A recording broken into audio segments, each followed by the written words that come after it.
When families feel unprepared for childbirth and life with a newborn, birth doulas can offer non-medical support in so many different ways. They are trained professionals who provide emotional, physical, and informative guidance during a life-changing time. And Tyrah is down in the ARC Lounge this morning with OBGYN and founder of eDoula, Dr. Bettina Paek, and eDoula and childbirth educator, Kate Dewey. Hi, ladies. Hi, Steve, and everyone else at home. Thank you both for coming in. I think we're going to learn a lot today. Can you first just start and walk us through, maybe, doctor, why someone might need a doula? What does a doula do? And how many families feel unprepared for, welcoming that newborn into their family?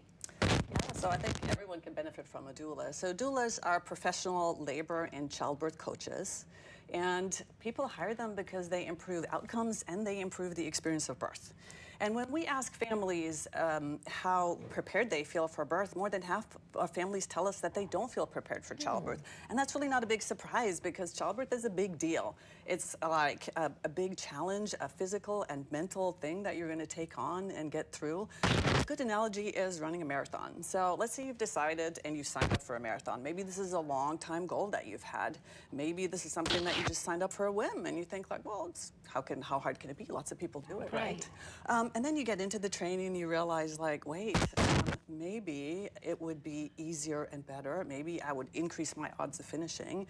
Maybe I would finish in a shorter time, and maybe I'd enjoy it more if I actually had a professional coach helping me. Okay. And a doula is like that coach for you. They help you prepare your mind, they help you prepare your body to get ready for the big event, and they help you with movements, how to run more efficiently.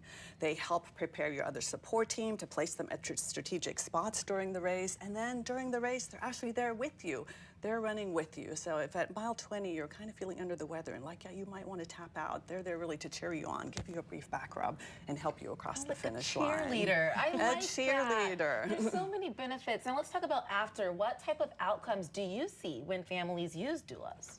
The outcomes are actually so much better that we really think that everyone should have access to doula care. So not only are the medical outcomes better, and that's a big deal, so a decrease in unplanned rates of cesarean birth by 30%, a decrease in asking for an epidural by 50%, a decrease in needing to assist the birth operatively with a vacuum or a forceps.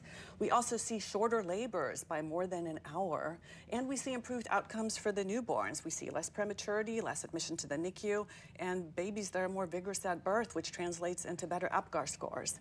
And also, really importantly, the experience for the family during the birth is so much better, which really sets the tone for parenting. And partly that's because families feel like it's not happening to them, but they're an active participant, and an active participant in that process of birth. So interesting. Now, Kate, we want to bring you into the conversation here. Talk to us about what a postpartum doula does. Yes. So postpartum doulas are there for the postpartum period, which is the first few months after the birth. Okay.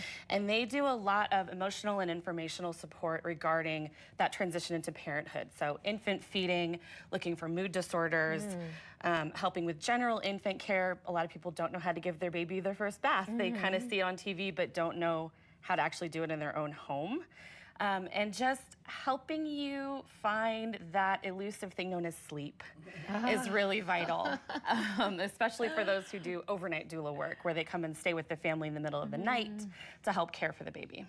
I don't have any children myself, but for my friends who do and coworkers, that's the #1 thing. They are trying to find time to sleep. Now, there's something called BRAIN acronym and how it's applied to help pregnant people and their families. What is BRAIN acronym? So we use the BRAIN acronym as a really easy tool to help parents when they're giving birth. So when they're a little overwhelmed at some of the interventions that are offered to them, interventions meaning anything from induction to extra monitoring to pain medication to a cesarean delivery. As they're deciding whether or not those options are good for them, they're a little overwhelmed. Okay. So the BRAIN acronym is really easy. It's the acronym for the word brain. It's BRAIN. And the B is, well, the acronym itself is a series of 5 questions that you ask to make sure you have all the information. B meaning, what are the benefits? Why do you want to do this intervention? How is it going to help me and my baby? R is for, what are the risks? Is there anything we need to consider? Do we need to try something different? What else is there that we need to think about? A is for alternatives.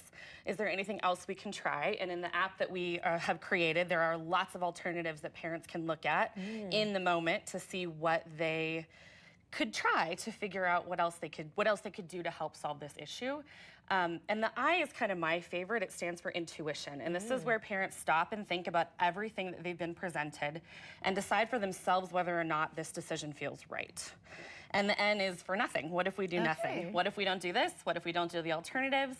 What if we just give the body time to see what it does next? I like that. Okay, BRAIN. And I want to hear more about your app as well. But before we get to that, can you show us a demonstration? You have something to show us. Explain what it is and what we're going to do. So we're going to show just one position that you can use during labor to help kind of open up the pelvis and give the baby room to move down. Okay. So go ahead and step up to the blocks and then take... stand kind of parallel, like Bettina's doing right there. And so this, and turn your foot out a little bit more. This is called a lunge, or as I call it, the Captain Morgan lunge, because you kind of look like the pirate on the rum bottle. And so this really, if you can feel inside your body, it just kind of opens up that one side of the pelvis. And you don't need to lean, you don't need to move. You kind of keep the knee poised over the foot or a little bit farther back like that. There you go. And you can do this in lots of different ways. You can do this while leaning forward over the edge of a couch. You can do it while leaning up against a wall. If you're walking into the hospital and get stopped by a contraction, there's usually something you can put your foot on. Or you can do it while you lean over your partner and add a little bit of like lovey romance to the labor. Oh, I see. So like that woman on screen, she's doing it on a small stool or something. Okay, so the app is eDoula. So if you are expecting or family planning, definitely download the app. You can learn so much. Sounds like there's a lot of benefits. Thank you both so much for coming in and being on the show today. Thank you. You're welcome.